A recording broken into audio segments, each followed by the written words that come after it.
Hello friends, welcome to our channel Satya GS classes. तो चलिए start करते हैं। भारतीय इतिहास के घटना चक्र के अंतर्गत हम पढ़ रहे हैं एंशिएंट हिस्ट्री के बारे में। और एंशिएंट हिस्ट्री में आज का हमारा टॉपिक है दक्षिण भारत के मुख्य राजवंश, जिनमें चोल राजवंश, चालुक्य और इसी के साथ साथ संगम युग के बारे में भी हम जानेंगे कि इस टॉपिक से लेकर यूपीपीसीएस में किस तरह के क्वेश्चन पूछे गए हैं, उनको डिस्कस करेंगे। साथ ही जो अदर स्टेट पीसीएस में इस टॉपिक को लेकर किस तरह के क्वेश्चन पूछे गए हैं, हम उनको भी डिस्कस कर लेंगे। तो चलिए स्टार्ट करते हैं। जो पहला क्वेश्चन पूछा गया था इस टॉपिक से वो था कि चोल वंश के संस्थापक कौन हैं। तो याद रखना, चोल वंश के संस्थापक विजयालय हैं। बहुत इंपॉर्टेंट है, याद रखना। चोल वंश जो है अपने आप में ही बहुत इंपॉर्टेंट है, इससे बहुत सारे क्वेश्चन पूछे गए हैं, तो इसको अच्छे तरीके से याद रखना। चोल वंश के संस्थापक विजयालय हैं। सेकंड क्वेश्चन है कि भारत की जो विशालतम नंदी मूर्ति है वो किस मंदिर परिसर में स्थापित है। ठीक है, तो याद रखना ये बृहदेश्वर मंदिर तंजावुर में पड़ता है। आपका बृहदेश्वर मंदिर में भारत की विशालतम नंदी मूर्ति की स्थापना की गई है, ये बात याद रखना। दूसरी बात ये भी क्वेश्चन पूछा गया है कि बृहदेश्वर मंदिर को किसने बनवाया है, अर्थात ये किस राजा के शासनकाल में निर्मित हुआ है। तो जो चोल शासक हैं राजराज प्रथम के शासनकाल में इसको निर्मित किया गया था। किसको? बृहदेश्वर मंदिर को। कहाँ पड़ता है? तंजावुर में पड़ता है। ठीक है, फिर हम बात करते हैं चोल शासकों की राजधानी के बारे में। पूछा था चोलों की राजधानी के बारे में, तो एक तो तंजौर है जो कि क्वेश्चन में पूछी गई थी, तो याद रखना चोलों की राजधानी तंजौर है। दूसरी है गंगैकोंड चोलपुरम, और तीसरी याद रखना कि संगम काल में जो चोल शासकों की राजधानी थी वो उरैयूर थी। ठीक है, तो तंजौर, गंगैकोंड चोलपुरम और उरैयूर तीनों राजधानियों के बारे में याद रखना। तीनों राजधानियों का संबंध किस वंश से है? तो ये है आपका चोल वंश से संबंधित है। ठीक है, फिर पूछा था कि चोल प्रशासन की विशेषता क्या है, और ये क्वेश्चन कम से कम 8 बार पूछा है। ठीक है, तो ये बहुत इंपॉर्टेंट है, याद रखना।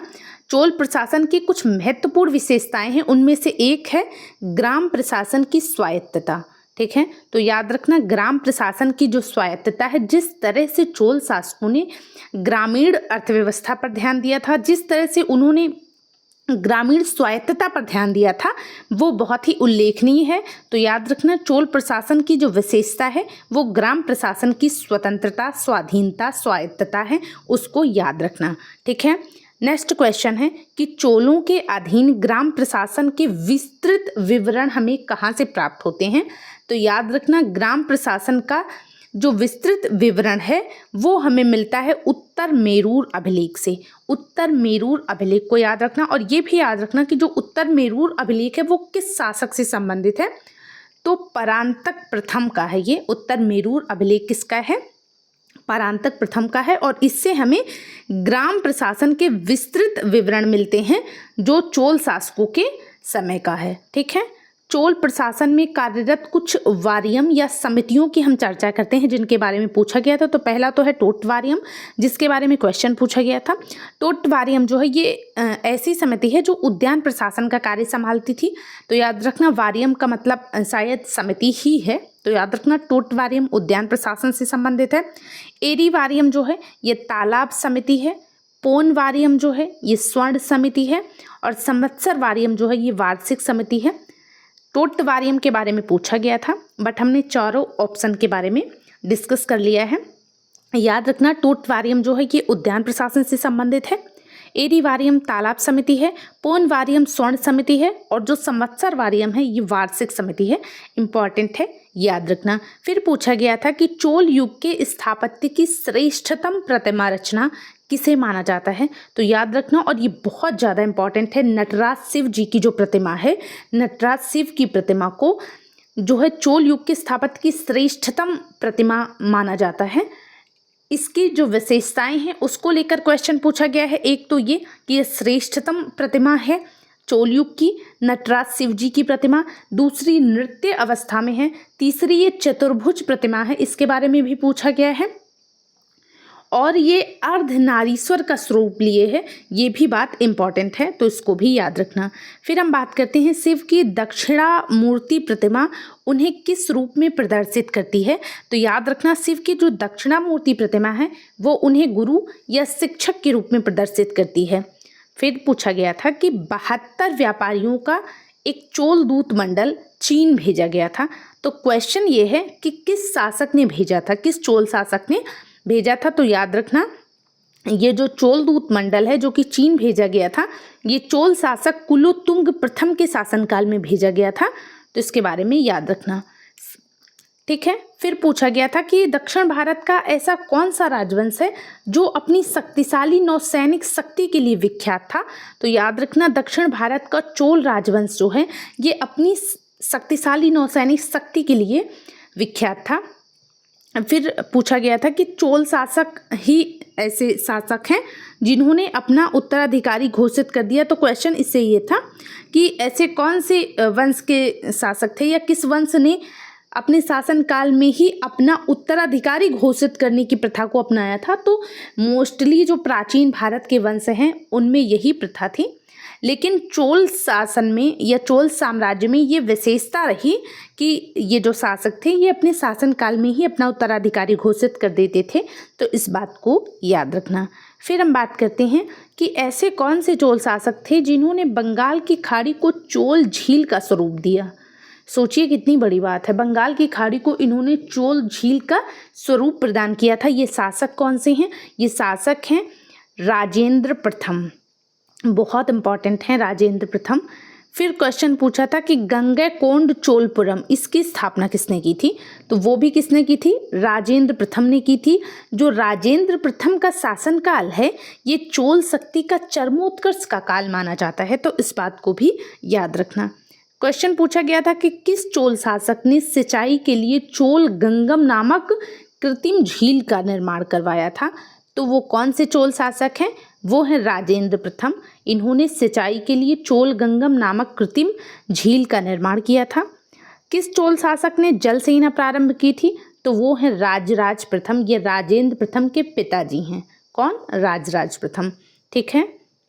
याद रखना राजराज प्रथम के बारे में और भी इनकी उपलब्धियां हैं। राजराज प्रथम ऐसे चोल शासक हैं जिन्होंने श्रीलंका के उत्तरी भाग पर विजय प्राप्त की थी। लेकिन यदि क्वेश्चन ये पूछा जाता है कि संपूर्ण श्रीलंका पर विजय किसने प्राप्त की, तो राजेंद्र प्रथम ने प्राप्त की थी। इस बात को भी याद रखना। पूछा गया था कि वह चोल राजा कौन था जिसने श्रीलंका को पूर्ण स्वतंत्रता दी और सिंघल राजकुमार के साथ अपनी पुत्री का विवाह कर दिया। तो वो शासक कौन है? वो है कुलोतुंग प्रथम, ठीक है। तो इसको याद रखना, कुलोतुंग प्रथम। और इनके बारे में ये भी याद रखना कि इन्होंने 72 व्यापारियों का एक चोल दूत मंडल जो है ये चीन भेजा था। किसने? कुलोतुंग प्रथम ने। तो इस बात को भी याद रखना। पूछा गया है कि हमें चोलों के विषय में उनके पूर्ववर्ती राजवंशों की अपेक्षा अधिक जानकारी है। क्यों? क्योंकि जो चोल शासक थे, कथन कारण का क्वेश्चन था और इसमें क्या था, ए और आर दोनों सही हैं और जो है व्याख्या भी कर रहा था, ठीक है। तो याद रखना हमें चोलों के विषय में उनके पूर्ववर्ती राजवंशों की अपेक्षा अधिक जानकारी है। क्यों है? क्योंकि चोल शासकों ने मंदिरों की दीवारों पर अभिलेख उत्कीर्ण करने का चलन प्रारंभ किया जिनमें उनकी विजयों के ऐतिहासिक विवरण दिए जाते थे। तो इस बात को याद रखना। फिर पूछा था विदेशी व्यापार से संबंधित संस्था के बारे में। तो याद रखना नानादेशी और मणिग्राम दोनों ही ऐसी संस्थाएं हैं जो कि विदेशों से व्यापार संचालित करती थी। तगर के बारे में पूछा था। तगर क्या है? तो तगर जो है ये एक महत्वपूर्ण व्यापारिक केंद्र था प्राचीन भारत का, याद रखना, जो कि कल्याण को वेंगी से जोड़ता था, ठीक है। तो इसके बारे में याद रखना। फिर पूछा था चालुक्य वंश के बारे में। चालुक्य वंश का सबसे महान शासक कौन था? तो पुलकेशिन द्वितीय। पुलकेशिन द्वितीय जो है ये चालुक्य वंश का सबसे महान शासक है। और ये भी याद रखना कि किस वंश के शासनकाल में प्रायः महिलाओं को प्रशासन में उच्च पद प्रदान किए जाते थे, तो वो भी चालुक्य वंश ही है। चालुक्यों के शासनकाल में प्रायः महिलाओं को प्रशासन में उच्च पद प्रदान किए जाते थे। ये बहुत इंपॉर्टेंट है, इसको याद रखना, ठीक है। फिर हम बात करते हैं चालुक्यों की राजधानी क्या थी। चालुक्यों की राजधानी जो है वातापी वादामी थी। वातापी या वादामी कुछ भी कह सकते हैं। कहाँ पड़ता है? कर्नाटक में। फिर पूछा गया था पुलकेशिन द्वितीय की उपलब्धियों के बारे में। जो पुलकेशिन द्वितीय हैं इनकी उपलब्धियों का विवरण हमें कहाँ से मिलता है? तो जो ऐहोल अभिलेख है या ऐहोल प्रशस्ति है वहाँ से हमें पुलकेशिन द्वितीय की उपलब्धियों के बारे में पता चलता है। एहोल प्रशस्ति को लेकर कम से कम 8 से 10 क्वेश्चन पूछे गए हैं अलग अलग तरीके से। याद रखना, पहली बात जो एहोल प्रशस्ति है उससे हमें पुलकेशिन द्वितीय के बारे में पता चलता है। दूसरी बात, एहोल अभिलेख में संस्कृत के कवि और नाटककार कालिदास का उल्लेख किया गया है। किस तरह से हुआ है? तो याद रखना, जो एहोल प्रशस्ति के लेखक हैं जिनका नाम है रवि कीर्ति ने दावा किया है कि उन्होंने एहोल प्रशस्ति को लिखकर कालिदास और भारवी के समान यश प्राप्त किया है। तो याद रखना, इसमें कालिदास का तो उल्लेख हुआ ही है, कालिदास के साथ साथ भारवी का भी उल्लेख हुआ है, तो ये भी याद रखना। फिर पूछा गया था कि प्राचीन संस्कृत ग्रंथों में यवन प्रिय किसे कहा गया है? तो याद रखना, काली मिर्च को जो है यवन प्रिय कहा गया है। किसमें? संस्कृत ग्रंथों में। ठीक है। पूछा गया था तोलक्कापियम के बारे में।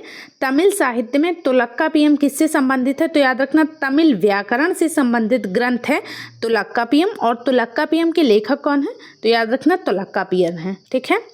नेक्स्ट है शिल्पाधिकारम। शिल्पाधिकारम के लेखक कौन है?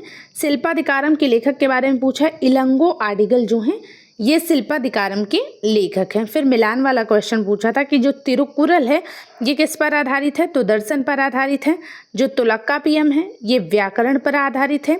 जो शिल्पाधिकारम है जिसके लेखक इलंगो आडिगल हैं ये प्रेम कथा है, तो इसको भी याद रखना। और मणिमेखलय ये वर्णिक कथा पर लिखा गया है। मणिमेखलय के लेखक कौन है? शीतलय सत्यनारायण हैं, तो उनको भी याद रखना। फिर हम बात करते हैं शैव संतों के लेखन का जो संग्रह है जिसका नाम है तिरुमुराय। ठीक है। शैव संतों के लेखन के संग्रह तिरुमुराय को पांचवा वेद भी समझा जाता है। किसको? तिरुमुराय को पांचवा वेद भी समझा जाता है। तिरुमुराय को किसने लिखा है? शैव संतों ने लिखा है, तो ये भी याद रखना। क्वेश्चन पूछा है परंपरा के अनुसार अलवारों की संख्या और नैनारों की संख्या क्या थी? तो याद रखना, अलवार जो है ये वैष्णव भक्त हैं और इनकी संख्या 12 है। नैनार जो हैं ये शिव भक्त हैं, शैव भक्त हैं, और इनकी जो संख्या है वो 63 है, तो ये भी याद रखना। आगे चलते हैं और बात करते हैं पूर्वी भारत में प्रमुख भारतीय रोमन व्यापारिक स्थान कौन सा था? तो वो है अरिकामेडु। कौन सा है? अरिकामेडु है। अरिकामेडु से ईसा की प्रारंभिक शताब्दियों में रोमन बस्ती की स्थिति के साक्ष्य प्राप्त हुए हैं। कहाँ से हुए हैं? अरिकामेडु से हुए हैं। तो अरिकामेडु के बारे में याद रखना। याद रखना कि अरिकामेडु जो है, अरिकामेडु का जो उल्लेख है वो the periplus of the Erythraean sea के लेखक ने भी किया है। किस नाम से किया है? तो पोडू के नाम से। तो इससे क्वेश्चन ये था कि कौन सा बंदरगाह है जो पोडू के नाम से the periplus of the Erythraean sea के लेखक को ज्ञात था? तो पोडू के नाम का बंदरगाह कौन सा है? तो वो अरिकामेडु ही है। तो याद रखना, पोडू के किसका नाम है? अरिकामेडु का ही नाम है। नेक्स्ट है एम्फोरा जार के बारे में पूछा है। एम्फोरा जार क्या होता है? तो ये लंबा एवं दोनों तरफ हत्थेदार जार होता है। फिर पूछा था कि संगम साहित्य में किसका उल्लेख है, और ये बहुत ज़्यादा इंपॉर्टेंट क्वेश्चन है, बहुत ज़्यादा इंपॉर्टेंट है। ठीक है। कौन सा? संगम साहित्य में किसका उल्लेख है? तो केवल चोल, चेर और पांडे, इन तीनों का उल्लेख है। ठीक है। चोल, चेर और पांडे, इन तीनों का उल्लेख कहाँ पे किया गया है? तो इनका उल्लेख जो है वो संगम साहित्य में किया गया है, याद रखना। फिर पूछा गया है धार्मिक कविताओं का जो संकलन है जिसका नाम है कुरल। कुरल किस भाषा में है? तो तमिल भाषा में है। और ये भी याद रखना कि कुरल को तमिल साहित्य का बाइबिल कहा जाता है। कुरल को लघु वेद की भी संज्ञा दी जाती है। तो कुरल बहुत इंपॉर्टेंट है, तमिल भाषा में कुरल लिखी गई है। ठीक है। तमिल रामायणम या रामावतारम के लेखक कौन है? तो याद रखना, तमिल रामायणम या रामावतारम के लेखक कंबन हैं। फिर पूछा गया था तक्कोलम के युद्ध के बारे में। तक्कोलम का युद्ध किसके मध्य में हुआ था? तो याद रखना, दक्षिण भारत का प्रसिद्ध तक्कोलम का जो युद्ध है ये चोल एवं राष्ट्रकूटों के मध्य हुआ था। किसके मध्य?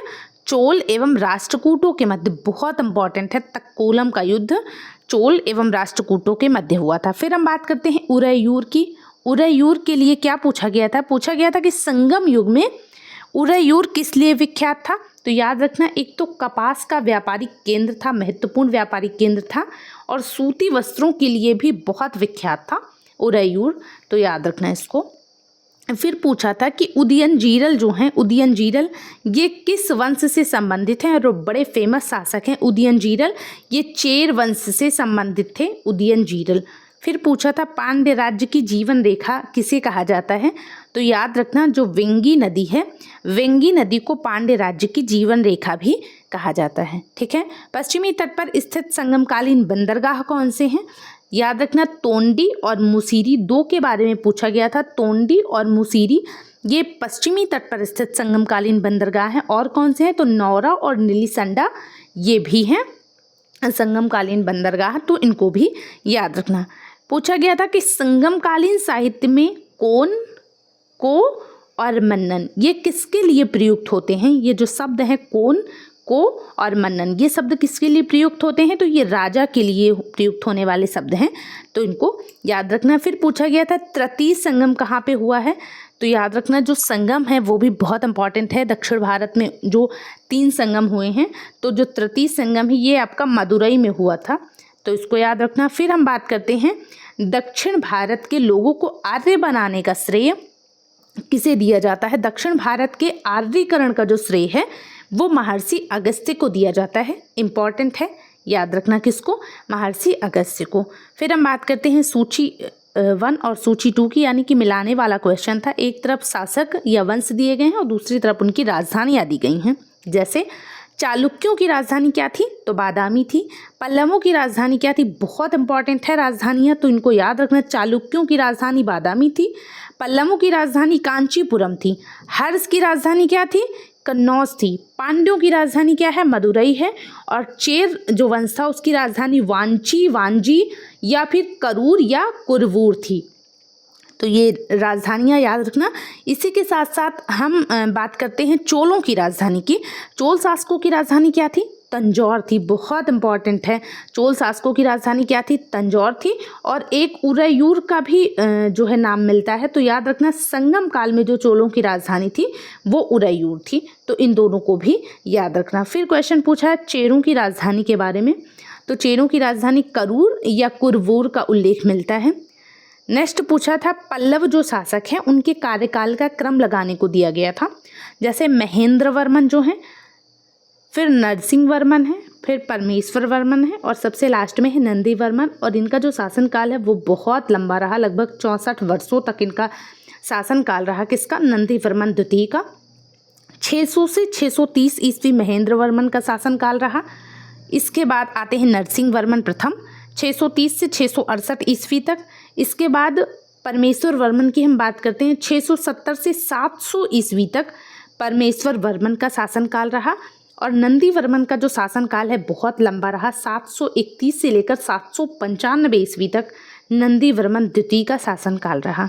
फिर हम बात करते हैं मातवालिन के बारे में। मातवालिन कौन है, तो ये चीनी यात्री हैं। मातवालिन जो हैं ये चीनी यात्री हैं और इन्होंने चालुक्य के शासनकाल में, जो चालुक्य वंश है दक्षिण भारत के, चालुक्यों के शासनकाल में चीन और भारत के संबंधों का विवरण दिया है। तो क्वेश्चन पूछा है मातवाली नामक चीनी यात्री ने किस वंश के शासनकाल में चीन और भारत के संबंधों को लिखा है, संबंधों का विवरण दिया है, तो वो है चालुक्य वंश।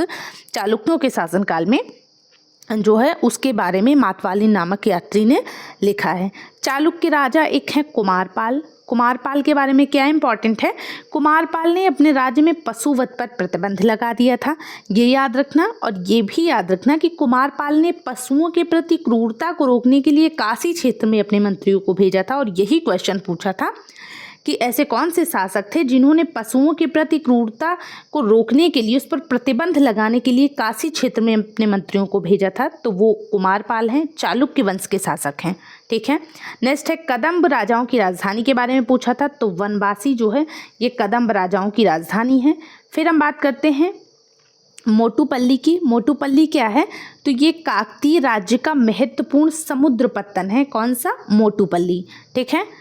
दक्षिण भारत के पांड्यवंश के जो राजा हैं, पांड्यवंश के राजा ने रोम राज्य में एक दूत भेजा था। कब भेजा था, 26 ईसा पूर्व में। तो क्वेश्चन ये पूछा था कि दक्षिण भारत का कौन सा राजवंश है जिसने रोम राज्य में अपना एक दूत भेजा था 26 ईसा पूर्व में, तो वो पांड्यवंश है। इसके बारे में याद रखना। मीनाक्षी मंदिर के बारे में पूछा था, मीनाक्षी मंदिर आपका कहाँ पर है, मदुरई में है।